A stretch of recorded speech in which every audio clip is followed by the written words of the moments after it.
এ দুনিয়াটা হেলাই হেলাই কাটে দিও না রে ভাই। এমন হাজারো দুনিয়া আছে প্রমাণ দিতে পারবো মুহূর্তের মধ্যেই ফকির হয়ে গেছে, আল্লাহ পাক তাদেরকে দেখায় দিয়েছেন। ঢাকার এক গার্মেন্টসের মালিক, 7 তারা গার্মেন্টসের মালিক, গার্মেন্টসে যখন আগুন লেগেছে মুহূর্তের মধ্যে একেবারে রাস্তার ফকির হয়ে গেছে। তারও তো বড় ভাব ছিল, দামি গাড়ি নিয়ে চলাফেরা করত, কিন্তু আল্লাহ পাক তার ক্ষমতা শেষ করে দিয়েছে। এমন ক্ষমতাশীল মানুষ হওয়ার পর সমাজের মানুষগুলা অহংকার করে আছে না নাই? আরে মুসলমান নবীর উম্মত,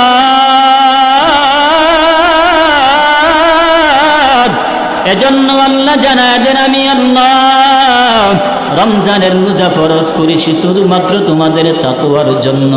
ওই তাকওয়া অর্জন করা আমাদের প্রত্যেকের জরুরি, কথা বলেন ঠিক কিনা? তাকওয়া কাকে বলা হয়? তাকওয়া আমার আল্লাহর ভয়। যে বান্দা আল্লাহর ভয়ে গুনাহ ছেড়ে দেয় তাকে মুত্তাকি বলা হয়। এজন্যই তো সাহাবায়ে কেরাম তাদের অন্তরে বড় তাকওয়া ছিল, তাদের তাকওয়ার কোনো অভাব ছিল না। পয়গম্বরের সাহাবায়ে কেরাম কখনো গুনাহের দিকে ধাবিত হয় নাই। এমন হাজার উদাহরণ আছে।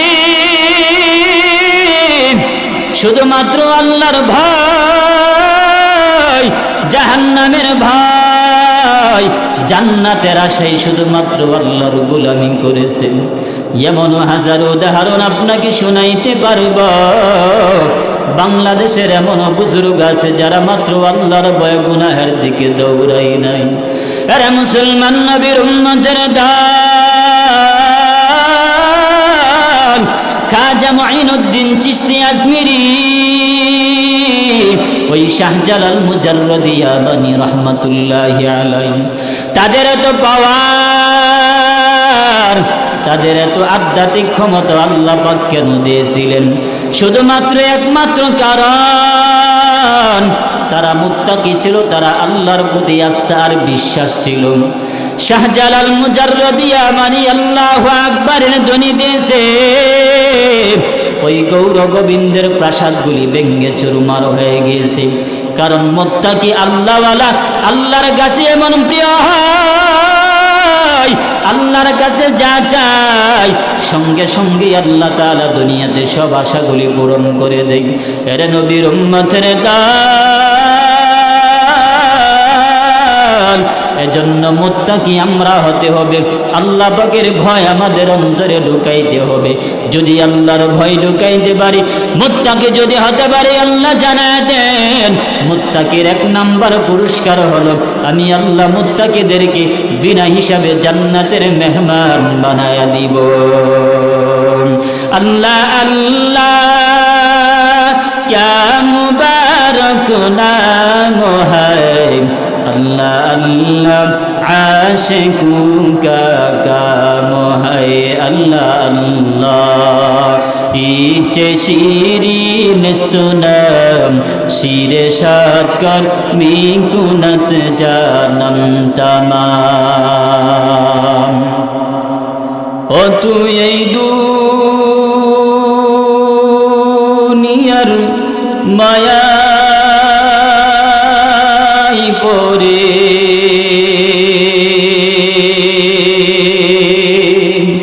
করছ কত বাহানা,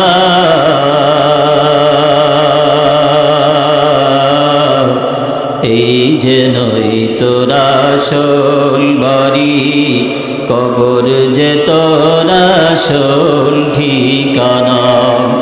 এই যে নই তোরা আসল বাড়ি, কবর যে তোরা আসল ঠিকানা।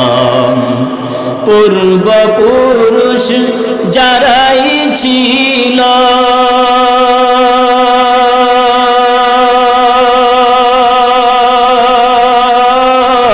একে একে সব হারালো।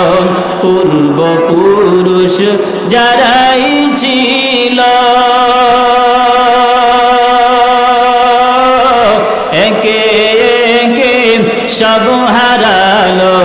তুমি আমি কেউ রব না, তুমি আমি কেউ রব না, দিতে হবে রওনা। এই যেনই তোরা আসল বাড়ি, কবর যে তোরা আসল ঠিকানা। এই যেনই তোরা আসল বাড়ি, কবর যে তোরা আসল ঠিকানা। আর কত কাল দিবে ফাঁকি,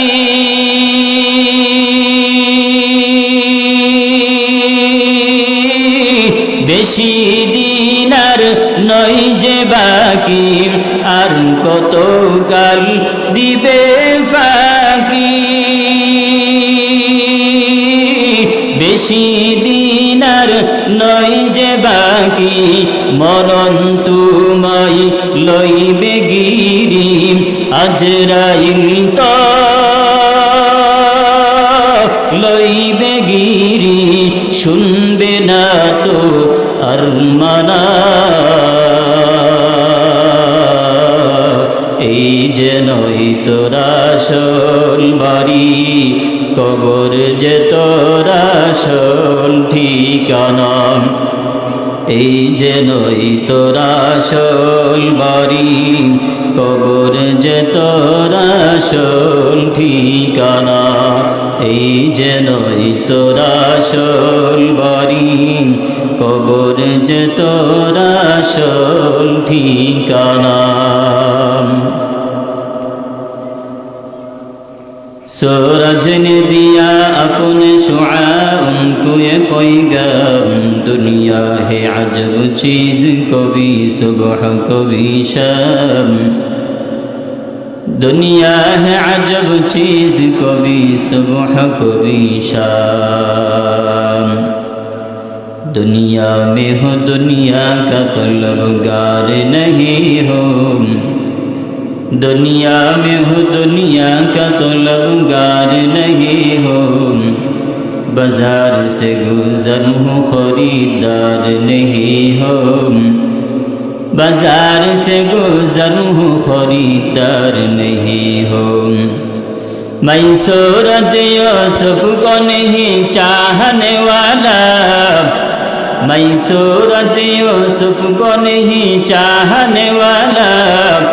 मैं कैस की मानंद नहीं आशिक लैला, मैं आशिक मौला हूँ मेरा इश्क दीवाना। मैं आशिक मौला हूँ मेरा इश्क दीवाना। ये जुमला जहाँ जिसके तजल्ली से उजाला, ये जुमला जहाँ जिसके तजल्ली से उजाला। कुरान हकीमेर ভিতর থেকে এক আয়াতে কারিমা তিলাওয়াত করেছি। বিশ্ব নবী, শেষ নবী, শ্রেষ্ঠ নবী, জিন্দা নবী, হায়াতুন নবী, নবীদেরও নবী, রহমাতুল্লিল আলামিন নবীর অসংখ্য অগণিত অমীয় বাণী পবিত্র হাদিস শরীফের মধ্য থেকে ছোট্ট একখানা হাদিস পড়েছি। আয়াত ও হাদিসের আলোকে ইখলাস ও রুহানিয়তের সমন্বয়ে আমাকে কিছু কথা বলার মতো, আপনাদেরকেও শুনবার মতো হিম্মত, ধৈর্য, তৌফিক আল্লাহ পাক দান করেন, বলেন আমিন। আজকের এই মাহফিল এখানে হয়েছে, আপনারা খুশি না বেজার? নাকি এমন কেউ আছেন যে আমি বেজার? পৃথিবীর প্রতিটা মুমিনের জন্য ইসলামিক জলসা এটা খুশির খবর, ঠিক না? বেজার হবে কে? শুধুমাত্র যে শয়তান বা তার অনুসারী যারা, তারা বেজার হবে, এর ছাড়া দুনিয়ার অন্য কেউ বেজার হবে না। কিন্তু বর্তমান সমাজে কিছু মানুষ আসলে ওয়াজ মাহফিলের মাইকের আওয়াজ তাদের ভালো লাগে না, এমন মানুষ আছে না? নাই? অভাব নাই। এই মাহফিলগুলার সমাজের জন্য একটা রহমত। যুবক ভাইয়েরা অনেক কষ্ট করে এর ইন্তজাম করে, যারা মাহফিল করে তাদের কাছে গেলে জিজ্ঞেস করলে বুঝতে পারবেন একটা মাহফিল করাতে কী পরিমাণ মেহনত আর কষ্ট। এজন্য এই মাহফিলটা হয়েছে, এটা আমাদের জন্য সবচেয়ে বড় রহমত, এলাকার জন্য রহমত। অন্তত অন্য রহমত বাদ দিলাম, যেই মানুষগুলি আইসা এখানে বয়ান শুনবে, যতক্ষণ বয়ান শুনবে ততক্ষণ কি গুনাহ হবে? আল্লাহর পক্ষ থেকে আল্লাহর রহমতের ফিরিস্তা দ্বারা চতুর্পার্শ্ব বেষ্টন করে রাখা হবে। হাসরের ময়দানে কোনোদিন যদি বান্দা ধরে পড়ে যায়, ফিরিস্তাদের সে ভিডিও রেকর্ডটা আল্লাহ পাকের সামনে যখন তুলে ধরবে, ওই রেকর্ডের মধ্যে যদি 10 দুনার 100 মানুষ, 200 মানুষ, 500 মানুষ থাকে, ফিরিস্তারা ওই দিন আবদার করবে, আল্লাহ আপনার এই বান্দারা কোরআন হাদিসকে মহাব্বত করে উলামায়ে কেরামের বয়ান শোনার জন্য গিয়েছিল, এই তার রেকর্ড। আল্লাহ যখন এই রেকর্ড দেখবেন, এই রেকর্ড দেখার পরেও তো আল্লাহ পাক তাদেরকে মাফ করতে পারেন। কথা বলেন ঠিক না? কারণ আল্লাহ পাক জান্নাত দিবে মানুষকে আল্লাহর দয়াতে। কোনো বান্দার আমল দ্বারা বান্দা জান্নাতে যেতে পারবে না। কোনো বুজুর্গ যদি আপনাকে বলে যে ভাই 5 ওয়াক্ত নামাজ পড়েন, দৈনন্দিন তাসবিহ তাহলিল আদায় করেন, আল্লাহ পাকের রহমতের কোনো দরকার নাই, বুঝবেন এই বুজুর্গ আপনাদেরকে সবক দেওয়ার নামে আল্লাহর রহমত থেকে নৈরাশ করতেছে। কোনো মানুষ যদি আপনাকে এই সবক দিয়ে শুধুমাত্র আল্লাহর রহমতের আশা করো, 5 ওয়াক্ত নামাজের দরকার নাই, এই মানুষটাও সে গুমরাহি, সঠিক হেদায়েতের পথ আপনাকে বলে দিচ্ছে না। যেই মানুষটা আপনাকে ইবাদতের পাশাপাশি বলে যে ভাই আপনি নামাজও পড়বেন, আল্লাহর রহমতের আশা করবেন, সেটা হলো প্রকৃত মানুষ, প্রকৃত বুজুর্গ, ঠিক না? তো আমি আপনাদের সামনে মশহুর এক আয়াতে কারিমা তিলাওয়াত করেছি। গতকাল যেহেতু আমাদের মাস থেকে উত্তম একটি রজনী অতিবাহিত হয়ে গেছে, শবে বরাত, ঠিক না? অনেকে আমরা সারা রাত্র নামাজ পড়েছি, এমন আছে না নাই? অনেকে নামাজ পড়েছে, কারণ মহিমান্বিত রজনী, এ রাত্রির অনেক দাম আল্লাহ পাকের নিকট।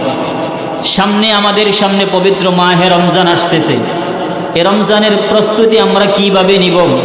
রমজান কিভাবে শুরু হলো, আল্লাহ পাক কিভাবে আদায় করলে আল্লাহর কাছে গ্রহণযোগ্য হবে, আল্লাহর নিকট আমলটা পছন্দনীয় হবে, কিভাবে আদায় করলে এই রমজানের বদৌলতে আল্লাহ পাক নিজ হাতে তার বান্দাদেরকে পুরস্কার দিবে, এই বিধানগুলি আমাদের দরকার আছে কিনা নাই জানার? প্রত্যেকের জানার দরকার আছে। আল্লাহ পাক পবিত্র কোরআনে বলেন, ইয়া আইয়ুহাল্লাযীনা আমানু কুতিবা আলাইকুমুস সিয়াম কামা কুতিবা আলাল্লাযীনা মিন ক্বাবলিকুম লাআল্লাকুম তাত্তাকুন। যে হে দুনিয়ার ঈমানদারেরা, আমি আল্লাহ তোমাদের উপর পবিত্র মাহে রমজানের রোজাকে ফরজ করে দিয়েছি। কামা কুতিবা আলাল্লাযীনা মিন ক্বাবলিকুম, এই রমজানের রোজাটা শুধুমাত্র তোমাদের জন্যই না, তোমাদের পূর্বে যারা ছিল, যেই সমস্ত উম্মতরা ছিল, তাদের জন্য রমজানের রোজা ফরজ ছিল। আমি আল্লাহ এই রোজাটাকে কেন ফরজ করলাম? আয়াতের শেষ অংশে আল্লাহ পাক বলেন, লাআল্লাকুম তাত্তাকুন, যেন তোমরা মুত্তাকি হতে পারো, পরহেজগার হতে পারো, আল্লাহ ওয়ালা হতে পারো।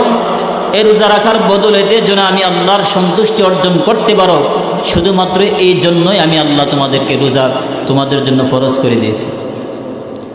ইয়া আইয়ুহাল্লাযীনা আমানু কুতিবা আলাইকুমুস সিয়াম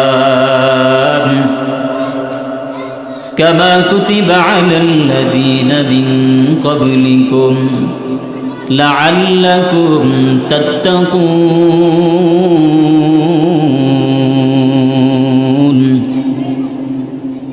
দয়াময় আল্লাহ,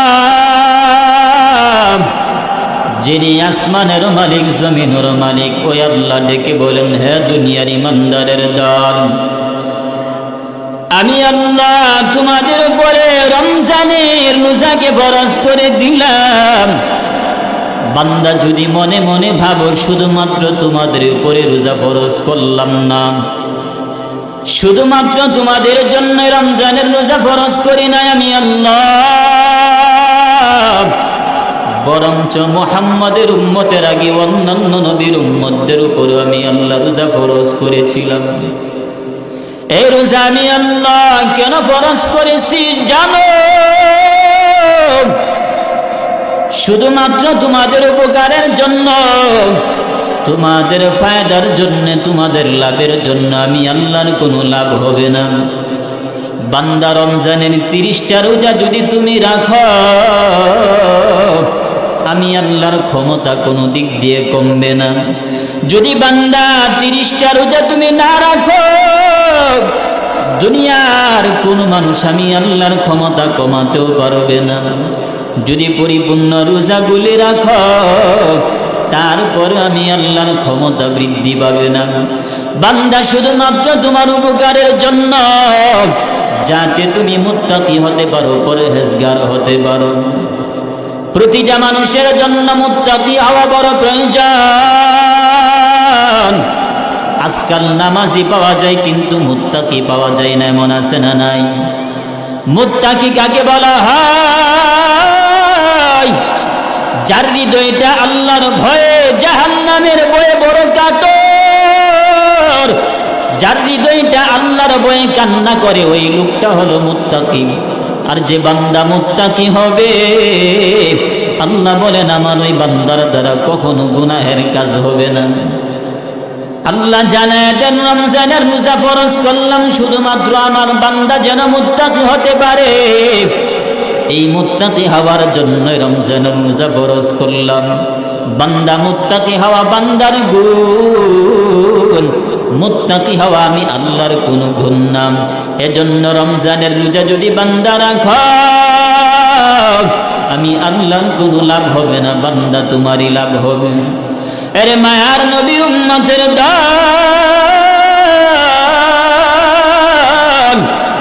পয়গম্বর আরবি সাল্লাল্লাহু আলাইহি ওয়াসাল্লাম রমজান আসার আগে 15 দিন থেকে প্রস্তুতি নিয়েছেন।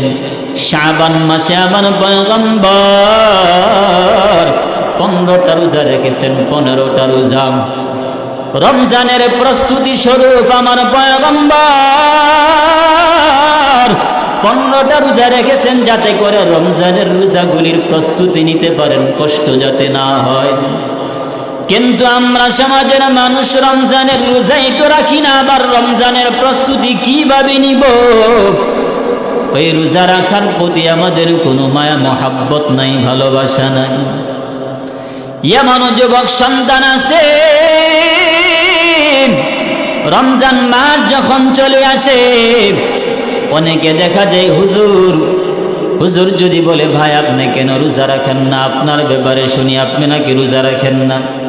হুজুরকে প্রশ্ন করে, হুজুর রমজানের পরে আমি বিদেশ চলে যাব, শরীরটা যদি নষ্ট হয়ে যায় এজন্য রোজা রাখতে পারি না। এমন যুবক আছে না? অভাব নাই। অনেক যুবক দেখা যায় শুধুমাত্র হেলাই হেলাই পরে, কোনো কারণ নাই, বিনা কারণে রমজানের রোজাগুলি ছেড়ে দেয়। পয়গম্বর জানায় দেন, কোন উম্মত যদি রমজানের একটা রোজা ছেড়ে দেয়, রমজান ছাড়া বাকি অন্য মাসে 60টা রোজা যদি কাজা করো, রমজানের একটা রোজার ফরজিয়ত তোমার জিন্দেগিতেও কখনো আদায় হবে না। এত ফজিলত, এত ফজিলত, রমজানের রোজার বড়টা বলে। রমজান মাস এমন একটা মাস, বান্দা যে কোনো আমল করুক না কেন 70 গুণ সওয়াব বৃদ্ধি করে দেন আমার আল্লাহ। যদি বান্দা একটা নফল ইবাদত করে, আমার আল্লাহ ওই নফলটাকে ফরজের সমান সওয়াব দিয়ে দেয়। যদি রমজানে একটা রোজা আদায় করে, অন্যান্য মাসে 70টা রোজা ফরজ রোজা আদায় করলে ওই পরিমাণ সওয়াব হবে না। রমজানে যদি এক খতম কোরআন তিলাওয়াত করে, রমজান ছাড়া ভিন্ন মাসে যদি 70 বার কোরআন তেলাওয়াত করে 70টা খতম হবে, ওই পরিমাণ সওয়াব হবে না। আমার আল্লাহ এমন ফজিলতপূর্ণ মাস, এমন বরকতপূর্ণ মাস, যেই মাসটা আমাদেরকে দান করেছে, কিন্তু আমরা ওই মাসের কদর বুঝি না। কথা বলেন ঠিক কিনা? যদি রমজানের কদর বুঝতাম, নিজেও রোজা রাখতাম, সন্তানদেরকে রোজার আদেশ দিতাম। কথা বলেন ঠিক কিনা? কিন্তু আমরা নিজেই তো রোজা রাখতে পারি না, সন্তানটা সেহরির সময় ঘুমায়া থেকে জাগ্রত করি না। বাবা যদি বলে, বিবিরে বলে, হ্যাঁ বিবি তোমার ছেলেটাকে ডাক দাও, বলো সেহরি খেয়ে রোজা রাখার জন্য, নামাজ পড়ার জন্য। মা তখন জবাব দেয়, স্বামী আমার সন্তানের বয়স হয় না, এখন তাকে ঘুম থেকে জাগ্রত করা যাবে না, আরো 2 বছর পর থেকে রোজা রাখবে সে। অবদ্দার অন্তরালের মা, ও মুহাব্বতের আম্মা জান, নিজের সন্তানের বেলায় দ্বীন ইসলামের ক্ষেত্রে কখনো অলসতা করা যাবে না। আল্লাহর বিধানের ক্ষেত্রে কখনো অলসতা করা যাবে না, পয়গম্বরের সুন্নতের ক্ষেত্রে কখনো অলসতা করা যাবে না। কারণ দুনিয়াতে আপনার সন্তানটা বড় আপন, মরার পরে সন্তান আপনার পরিচয় দিবে না, স্বামী আপনার পরিচয় দিবে না, আপনার ভাই আপনার পরিচয় দিবে না। ও পর্দার অন্তরালের মা, এজন্য যতটুকু সম্ভব সন্তানদেরকে শরীয়তের উপরে চলার জন্য আদেশ করবেন। কারণ একটা মাই তো পারে একটা ঘরকে ইসলামী ঘর বানাইতে। কোন একটা মহিলা যদি তার স্বামীকে যদি বলে আমার ঘরে টিভি রাখা যাবে না, ওই স্বামী কোনোদিনও পারবে না নিজের ঘরে টিভি রাখতে। বিবি যদি বলে স্বামী আমার ঘরে কখনো ডিসেল লাইন আনা যাবে না, কোনো স্বামী ঘরে ডিস লাইন আনবে না। কিন্তু শুধুমাত্র আমার আম্মা জানেরা নিজের ভুলের কারণে আজকে সমাজটা ধ্বংসের দিকে দ্বার প্রান্তে উপনীত হইতেছে, মা বোনদের কারণে, ভুলের কারণে। কারণ পুরুষ মানুষরা সারাদিন বাহিরে কাজ করে, ঘরে তেমন একটা সময় বেশি দিতে পারে না। পর্দার আম্মা জান স্বামীকে ডেকে বলে স্বামী আমার, আপনি সারাদিন ব্যবসা বাণিজ্যের কাজে বাহিরে বাহিরে থাকেন, আমি একা ঘরে থাকি, একা একা দিন কাটে না, কাজের পর অবসর সময়গুলো আমি কিভাবে কাটাবো? তখন বিবি বলে আমার জন্য একটা টিভি আইনা দিন, ওই টিভিটা দেখে দেখে সময় কাটাবো। এমন বিবি আছে না নাই? ও পর্দার অন্তরালের আম্মা জান, আপনি আমার মায়ের মতো। এই এলাকায় খেয়ে পরে আমি মানুষ হয়েছে, এই মাদ্রাসার শিক্ষা আমি গ্রহণ করেছি, এটা আমার হক আপনাদেরকে বলাম। দুনিয়ার অন্য কোনো বক্তা যদি এই বয়ানগুলো আপনাদেরকে না শোনায় আমার কোনো আফসোস নাই, কিন্তু আমার মা হিসাবে আপনাদেরকে বয়ানগুলো করা আমার জরুরি। যদি আপনার ভুলের কারণে আপনার সন্তানগুলা যদি বেনামাজি হয়, যদি বেলাইনে সন্তানটা নষ্টের পথে যদি পা বড়াইয়ের জন্য হাসরের ময়দানে আপনাকে দায়ভার গ্রহণ করতে হবে। ও পর্দার অন্তরালের মা, হাসরের ময়দানটা এমন একটা ময়দান হবে, দুনিয়াতে বান্দা বান্দি যখন মুসিবতে পড়ে যায়, যদি সমুদ্রের মাঝখানে নৌকাও যদি ডুবে যায়, লঞ্চ যদি ডুবে যায়, সমুদ্রের অন্যান্য নৌকাগুলি দৌড়ায় যায়, নৌকা ডুবি মানুষদেরকে উদ্ধার করার জন্য হাজারো চেষ্টা করে, ফায়ার সার্ভিসের লোকেরাও চেষ্টা করে তাদেরকে বাঁচানোর জন্য। কিন্তু হাসরের ময়দানটা এমন একটা ময়দান, যারা বদ আমল নিয়ে দাঁড়াবে, আমল নামাই যখন নেক কোনো থাকবে না, ওই মানুষগুলা হাসরের ময়দানে বড় বড় ভয়াবহ অবস্থা নিয়ে দাঁড়াবে। তাদের অবস্থা বড় খারাপ, আল্লাহর কাছে কাকুতি মিনি করবে, রে আল্লাহ, দুনিয়াতে সন্তান লালন পালন করেছিলাম, সন্তানটাকে মানুষ বানাইতে পারলাম না। আয় আল্লাহ, কিন্তু আমি নিজে আমল করেছি, আমার সন্তানটা যদিও নামাজ পড়ে নাই, কিন্তু আমি নিজে নামাজ পড়েছি, নিজে রমজানের রোজা রেখেছি। কোনো বাবাকে যদি প্রশ্ন করা হয়, বাবা তুমি তো মাথায় বড় লম্বা টুপি, দেখা যায় 5 ওয়াক্ত মসজিদে আমার কুদরতি কদমে সিজদা দিয়েছো, কিন্তু তোমার সন্তান এলাকার বখাটে সন্তানদের সাথে চলাফেরার কারণে একেবারে বিনষ্ট হয়ে গেছে, খারাপ হয়ে গেছে। তোমার সন্তানটাকে আজকে আমি আল্লাহ জাহান্নামের ফয়সালা দিলাম, সেই সাথে তোমাকেও জাহান্নামের ফয়সালা দিলাম। বান্দা যদি আল্লাহ আমি তো অনেক আমল করেছি, অন্তত আমাকে জান্নাতের ফয়সালা দেন। আল্লাহ বলবেন, আরে গোলাম না,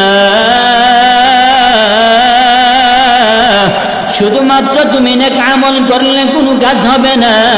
বান্দা তোমার আমল নামাই আমল থাকলে কি হবে? সন্তান যদি বেনামাজি হয়, হাসরের ময়দানে সন্তান যদি বেনামাজি হয়, ও পর্দার অন্তরালের মা ও আব্বা জান, ভালো করে কথাগুলি খেয়াল করে শুনেন।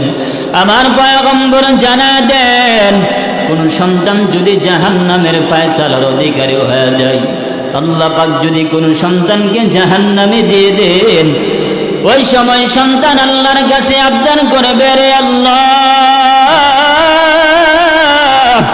আজকে আমি একা জাহান্নামে যাব না, একা একা জাহান্নামে আজকে যাব না।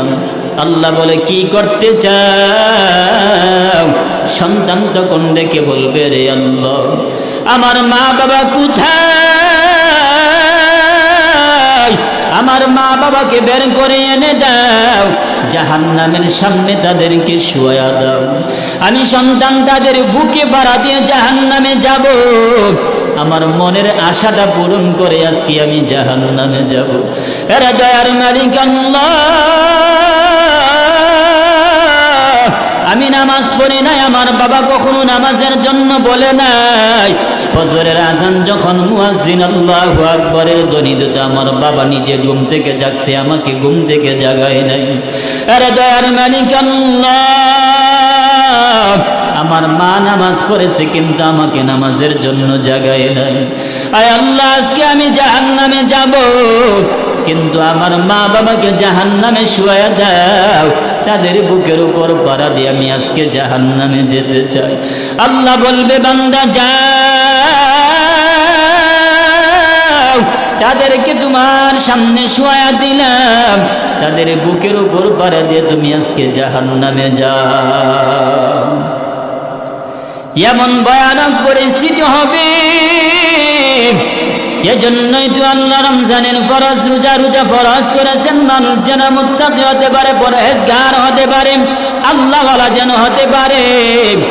এই রমজানের ফরজ রোজার মধ্যে সবচাইতে দামি একটা জিনিস হলো রমজানের ইফতার। কথা বলেন ঠিক কিনা?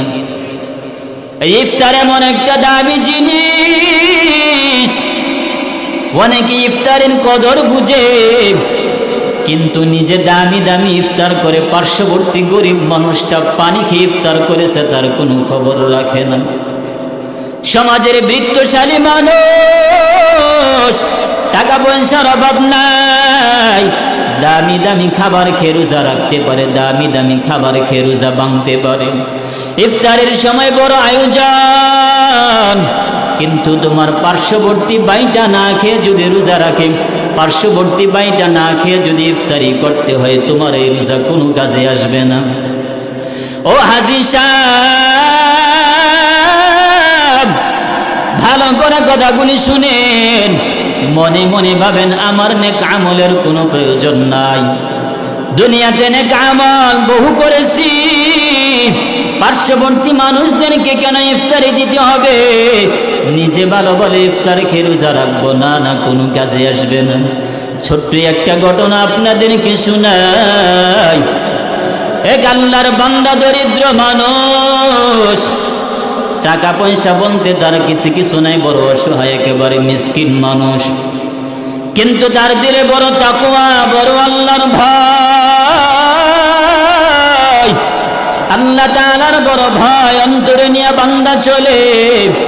রমজানের রোজা রাখার পর এই বান্দাটা দিনের বেলা যখন ইফতার করবে, ইফতারের কোনো টাকা তার কাছে নাই। হত দরিদ্র মানুষ, টাকা নাই। পরিবারের সবাই রোজা রেখেছে, সবাই তো ইফতার করতে হবে, বিবিও রোজা রেখেছে, সন্তানগুলাও রোজা রেখেছে। এই আল্লাহর বান্দা মনে মনে ভাবলো, আমার কাছে টাকা নাই, আমি আমার পার্শ্ববর্তী কোনো মুসলমান ভাই থেকে কিছু টাকা ধার করে এনে তারপরে ইফতার কিনে আমার ঘরে দিব। দৌড়ায় চলে গেল পার্শ্ববর্তী মুসলমান ভাইয়ের কাছে গিয়ে বলে, হে মুসলমান ভাই, মনে হয় আপনিও রোজা রেখেছেন, আমিও রোজা রেখেছি, কিন্তু আপনার ঘরে ইফতারের আয়োজনের কোনো অভাব নাই। আমার ছেলে সন্তানগুলি না খেয়ে, আমার বিবিটা না খেয়ে রোজা রেখেছে, আজকে ইফতার করার মতো আমার ঘরে কিছু নাই, আমাকে কিছু টাকা হাওলাত দেন, পরবর্তী সময়ে টাকাগুলো আপনাকে ফেরত দিয়ে দিব, আপনার টাকা দিয়ে আমি কিছু ইফতার করে আমার পরিবারের জন্য নিয়ে যাব। মুসলিম বান্দা বড় অহংকারী ছিল, বড় লোক মানুষ সাধারণত বড় অহংকারী থাকে। এ মুসলমান বান্দা যখন সাথে সাথে জবাব দেয়, রে হত দরিদ্র মানুষ, গরিব হয়েছে আবার রোজা কেন রাখতে যাও? গরিবের আবার কি রোজা রাখাম? গরিব হয়েছে এটাই তো তোমার জন্য বড় কপাল খারাপ, রোজা আবার কেন রাখতে চাও? ঠাট্টা বিদ্রুপ করতেছেন। হত দরিদ্র মানুষটা চুপ দিয়া ঝরঝর করে পানি ঝরায় আল্লাহর কাছে তাওয়াজ্জু হয়ে গেলেন। দয়াময় আল্লাহর কাছে কান্না করে আর বলে, রে দয়ার মালিক আল্লাহ, আয় আল্লাহ, দুনিয়াতে আমাকে দরিদ্র বানাইছো, আয় আল্লাহ, তোমার বিধান ফরজ হুকুম পালন করতে গিয়া তোমার এক বান্দার দরবারে গিয়েছিলাম কিছু টাকা পয়সা হাওলাদের জন্য। আয় আল্লাহ, তোমার এই অহংকারী বান্দা তার দরওয়াজা থেকে আমাকে দাঁড়া দিছে। রে আল্লাহ, তুমি তুই একমাত্র খালিক, তুমি তুই একমাত্র মালিক, তুমি তুই একমাত্র রাজ্জাক। আয় আল্লাহ, তুমি তোমার বান্দার রিজিকের ব্যবস্থা করতে পারো। রে আল্লাহ, তুমি আমার জন্য রিজিকের ব্যবস্থা করে দাও। মনে মনে এই দোয়া করতে করতে যখন রাস্তা দিয়ে হাইটা যাইতেছে, রাস্তার সম্মুখ পানে অপর পার্শ্ব থেকে একটা বিধর্মী মানুষ, যে ইসলাম ধর্ম গ্রহণ করে না, ভিন্ন ধর্মাবলম্বী একটা মানুষ আসতেছে। ডেকে বলে, হ্যাঁ মুসলমান ভাই, তোমার চেহারাটা বড় মলিন দেখা যায়, তুমি কেন কান্না করতেছো? মুসলিম দরিদ্র মানুষটা ডেকে বলে, হ্যাঁ বিধর্মী ভাই, তোমার কাছে বলে আমার কোনো লাভ হবে না, যার কাছে বললে লাভ হয়তো তার কাছে বলে তো আমার কোনো লাভ হয় নাই, তোমার কাছে বলে আমার কি লাভ হবে? বিধর্মী মানুষটা তখন ডেকে বলে, হে আল্লাহর বান্দা, যদিও আমি ভিন্ন ধর্মের মানুষ, আমার কাছে একটু বলে দেখো, আমি দেখি তোমার উপকার করতে পারে কিনা। এমন মানুষ আছে না সমাজে, ভিন্ন ধর্মের, কিন্তু চেষ্টা করে একসাথে চলাফেরার খাতিরে এক এক এলাকায় বসবাস থাকার কারণে যদি অনেক সময় টাকা পয়সার প্রয়োজন হয়, অনেক সময় হাওলাত দেয়। কিন্তু মুসলমান এমন আছে, মুসলমানকে টাকা পয়সা হাওলাত দিতে চায় না, আছে না? এমন অসংখ্য এমন মানুষ আছে। এর দ্বারা বোঝায় যে তার মুসলমান ভাইয়ের প্রতি তার বিশ্বাস নেই। বিধর্মী মানুষটা রেখে বলে, ভাই একটু বলে দেখো আমি তোমার উপকার করতে পারি কিনা। মুসলিম আল্লাহর বান্দা রেখে বলে, হ্যাঁ বিধর্মী ভাই, তোমরা তো জানো রমজানের রোজা রাখা আমাদের ইসলাম ধর্মে ফরজ। আমি বড় দরিদ্র মানুষ, আমার বিবি, আমার সন্তান রোজা রেখেছি, কিন্তু আজকে ইফতার করার মতো কোনো ব্যবস্থা আমার ঘরে নাই। আমার পার্শ্ববর্তী এক মুসলিম ভাইয়ের সাথে গিয়েছিলাম, তার কাছে কিছু টাকা ধার চেয়েছিলাম, কিন্তু সে আমাকে তার দরওয়াজা থেকে তাড়ায় দিছে, টাকা ধার দেয় নাই। এই কথাগুলি শোনার পর বিধর্মী ভাইটা তখন ডেকে বলে, হ্যাঁ মুসলিম ভাই, আমি তোমার কাছে একটা আবদার রাখতে চাই, যদি তুমি মনে কিছু না করো, মনে যদি কিছু না নাও, তুমি আমার আবদারটা একটু রাখো। মুসলমান ভাই ডেকে বলে, হ্যাঁ বিধর্মী ভাই, কি তোমার আবদার একটু আমাকে বলো। মুসলমান এই কথা বলার পর বিধর্মীটা তখন ডেকে বলে, হ্যাঁ মুসলিম ভাই, পকেট থেকে টাকা বের করে দিলে বলল, এই নাও টাকা, আমি তোমাকে কিছু টাকা ধার দিলাম, যদি তোমার সুযোগ হয় তুমি আমাকে পরবর্তী সময়ে ফিরায় দিও, যদি সুযোগ না হয় কোনো দাবি নাই। এই টাকাগুলি দেওয়ার পর মুসলিম আল্লাহর বান্দা বড় আনন্দ, বড় খুশি, আজকে বিবি সন্তানদেরকে নিয়ে বড় আনন্দে চিত্তে ইফতারে আয়োজন করতে পারবে। রাতের বেলা যখন বিধর্মীটাও ঘুমায়, ওই দিক দিয়ে খারাপ মুসলমানটাও যখন ঘুমায়, মুসলমান স্বপ্নে দেখতে পায় হাসরের ময়দান কায়েম হয়ে গেছে। ওই হাসরের ময়দানে আল্লাহ পাকের আরশে আজিমের ছায়া ব্যতীত অন্য কোনো ছায়া নাই। আল্লাহ তাআলা তার কহারিয়তের রূপ নিয়ে হাসরের ময়দানে বসে আছেন। দয়াময় আল্লাহ ডেকে বলবেন, কে আছো? আজকে হাসরের ময়দানে আমি আল্লাহর আরশে আজিমের ছায়া পেতে চাও? যে বান্দারা হাসরের ময়দানে ছায়া পাইবা, যারা রমজানের রোজাদারকে ইফতারের ব্যবস্থা করে দিয়েছ, আমি আল্লাহ আজকে হাসরের ময়দানে তাদেরকে আরশে আজিমের নিচে ছায়া দিব। শুধু ছায়া দিব এমনটা নয়, আল্লাহ তাআলা রহমতের ফেরেশতাদের মাধ্যমে জান্নাতের একটা বালাখানা ওই মুসলমান খারাপ লোকটার সামনে তুলে ধরলেন, একটা বিল্ডিং তুলে ধরলেন। আল্লাহ বলেন, যারা ইফতারের আয়োজন করবে মুসলমানের জন্য, দরিদ্র মানুষগুলোর জন্য, আমি আল্লাহ তাদেরকে বালাখানাটার মেহমান বানায় দিব। বিধর্মী মুসলমান, খারাপ মুসলমানটাই স্বপ্ন দেখার পর অস্থির হয়ে গেছে। বড় অস্থির স্বপ্নটা ভাঙ্গার পর, ঘুম থেকে জাগ্রত হওয়ার পর অস্থির হয়ে গেছে। এদিক দিয়া বিধর্মী লোকটা স্বপ্ন দেখতেছে। পয়গম্বর আরবি সাল্লাল্লাহু আলাইহি ওয়াসাল্লাম ঘুমের ঘরের ভিতরে রাসূলের সাথে বিধর্মীর সাক্ষাৎ হয়ে গেছে। আমার পয়গম্বর ডেকে বলে, রে বিধর্মী,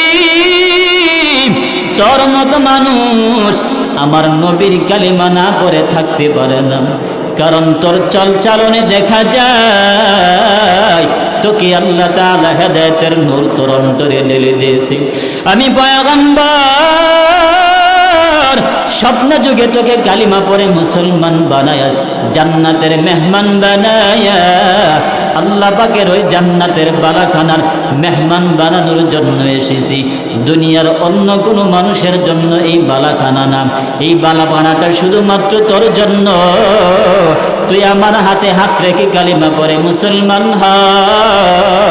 সঙ্গে সঙ্গে বিধর্মী স্বপ্ন যুগে কালিমা পড়ে মুসলমান হয়ে গেছে। ওই দিক দিয়ে মুসলমান খারাপ লোকটা স্বপ্ন দেখার পর বড় অস্থির। সকালবেলা ঘুম থেকে ওঠার পর আগের দিন যেই দরিদ্র মুসলমানটা আসছিল তার বাড়িতে গেল, গিয়ে বলো, ভাই তুমি আমার কাছে যত টাকা চেয়েছো তার চেয়ে আমি 1000 গুণ বেশি টাকা তোমাকে দিব, তুমি আমার টাকাগুলি গ্রহণ করো। দরিদ্র মুসলমানটা তখন ডেকে বলে, হে আল্লাহর বান্দা, আমি তো টাকার ব্যবস্থা আমার আল্লাহ আমার জন্য করে দিয়েছে। আমার টাকার ব্যবস্থা, এক বিধর্মী আমার টাকার ব্যবস্থা করে দিয়েছে। তুমি মুসলমান হয়ে আমাকে টাকা ধার দাও নাই, কিন্তু ভিন্ন ধর্মের লোক হওয়ার পরেও আমাকে টাকা ধার দিয়েছে। মুসলমান খারাপ লোকটা যখন ডেকে বলে, কোন সেই লোক যে লোকটা তোমার উপকার করলো? আল্লাহ তাআলা তো ওই বান্দার জন্য জান্নাতের বালাখানা রেখে দিয়েছে। মুসলমান খারাপ লোকটা দৌড়ে বিধর্মী লোকটার কাছে চলে গেল, গিয়ে বলে, হ্যাঁ বিধর্মী ভাই, গত রাতে আমি যে স্বপ্নে দেখেছি মনে হয় তুমিও সেই স্বপ্ন দেখেছো। আল্লাহ তাআলা তোমাকে কবুল করেছে, কিন্তু তুমি একটু উপকার করো। তুমি যে টাকাগুলা মুসলমান দরিদ্রকে ধার দিয়েছিলে ওই টাকা আমি তোমাকে দিয়ে দিতেছি, বিনিময়ে ওই জান্নাতের মেহমানের অধিকারী আমাকে হওয়ার জন্য সুযোগ করে দাও। বিধর্মীটা তখন ডেকে বলে, হ্যাঁ বদনসিব মুসলমান, আমাকে আর বিধর্মী বলবি না, কারণ গত রাতে স্বপ্ন যুগে পয়গম্বর আমাকে কালেমা পড়ে মুসলমান বানায়া দিয়ে গেছে। কেমন ফজিলত একটা মানুষকে ইফতার করাইল, কিন্তু সমাজের মানুষ বড় অহংকার বাপ নিয়ে সমাজে চলে। মানুষদেরকে ইফতার করাইবে দূরের কথা, বরঞ্চ কোনো দরিদ্র মানুষ যদি তার দরওয়াজায় আসে ফিরায়া দেয়, এমন মানুষ আছে না নাই? এ দুনিয়াটা হেলাই হেলাই কাটে দিও না রে ভাই। এমন হাজারো দুনিয়া আছে প্রমাণ দিতে পারবো, মুহূর্তের মধ্যেই ফকির হয়ে গেছে। আল্লাহ পাক তাদেরকে দেখায় দিয়েছেন। ঢাকার এক গার্মেন্টসের মালিক, 7 তলা গার্মেন্টসের মালিক। গার্মেন্টসে যখন আগুন লেগেছে মুহূর্তের মধ্যে একেবারে রাস্তার ফকির হয়ে গেছে। তার অত বড় ভাব ছিল, দামি গাড়ি নিয়ে চলাফেরা করত, কিন্তু আল্লাহ পাক তার ক্ষমতা শেষ করে দিয়েছে। এমন ক্ষমতাশীল মানুষ হওয়ার পর সমাজের মানুষগুলা অহংকার করে আছে না নাই? আরে মুসলমান নবীর উম্মত,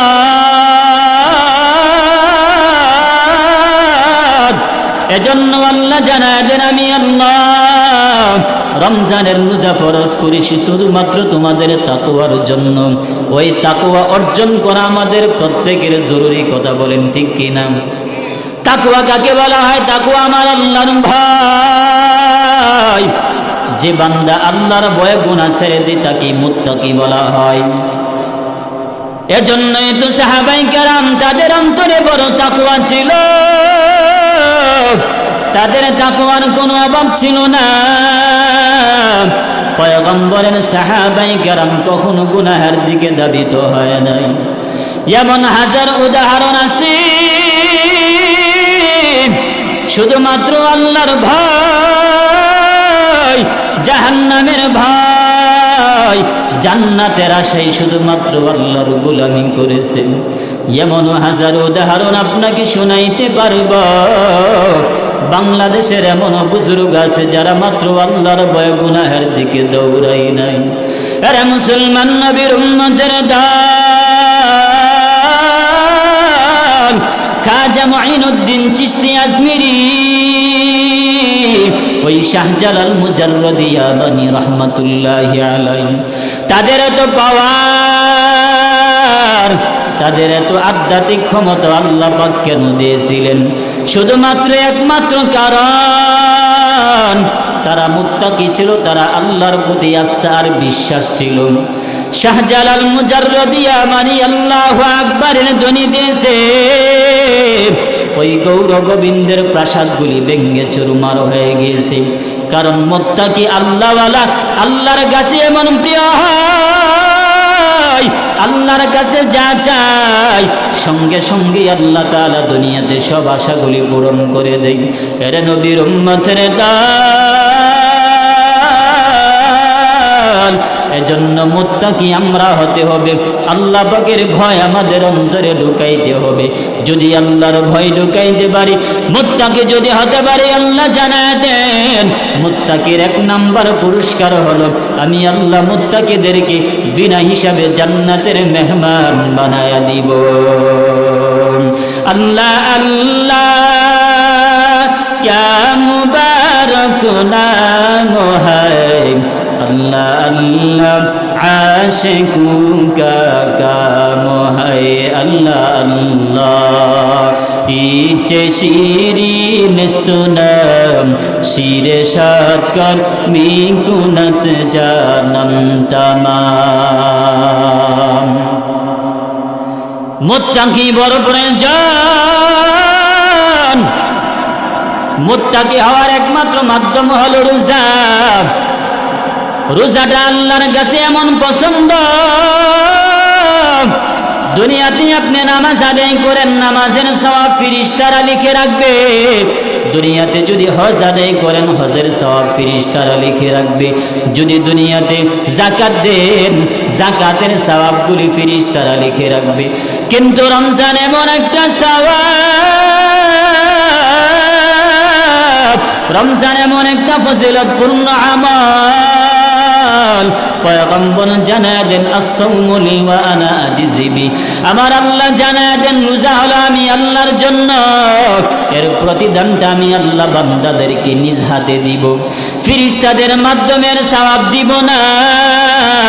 কারণ দুনিয়ার কোনো বান্দা মানুষকে দেখানোর জন্য রোজা রাখে না, দুনিয়ার কোনো বান্দা সম্মান কামানোর জন্য রোজা রাখে না, দুনিয়ার কোনো বান্দা নিজের সুখ্যাতি পরিচয়ের জন্য রোজা রাখে না, শুধুমাত্র আমি আল্লাহর ভয় নিয়ে রোজা রাখে। এই জন্য আমি আল্লাহ নিজ হাতে তাদেরকে পুরস্কারের ব্যবস্থা করব। রোজাদারের বড় দাম আল্লাহ জানায় দেন, যদি বান্দা রোজার মাধ্যমে মুত্তাকি হতে পারো, এই মুত্তাকিদের পুরস্কার আমি আল্লাহ নিজ হাতে দিব। যদি আমলটাকে সুন্দর বানাইতে পারো, আল্লাহ বলেন হাসরের ময়দানে কোটি মানুষ যেদিন ইয়া নাফসি নাফসি জপতে থাকবে, ওই সময় আল্লাহ আমার রোজাদার বান্দাদেরকে নিজ হাতে প্রতিদান দিই, তাদেরকে জান্নাতের সর্বোচ্চ মাকামের মেহমান হিসাবে আমি আল্লাহ জান্নাতের অধিকারী তাদেরকে বানায়া দিব। এজন্য রমজানের রোজার ফজিলত অত্যন্ত গুরুত্বপূর্ণ। আল্লাহ পাক আমাদের প্রত্যেকের সামনে রমজান আসতেছে, রমজানের পরিপূর্ণ হক আদায় করে মাহে রমজানের রোজাগুলি আদায় করার তৌফিক দান করুন। যে দিনগুলি বাকি আছে এই দিনগুলি তো রমজানের প্রস্তুতি গ্রহণ করার তৌফিক আল্লাহ পাক দান করুন। ওয়া আখির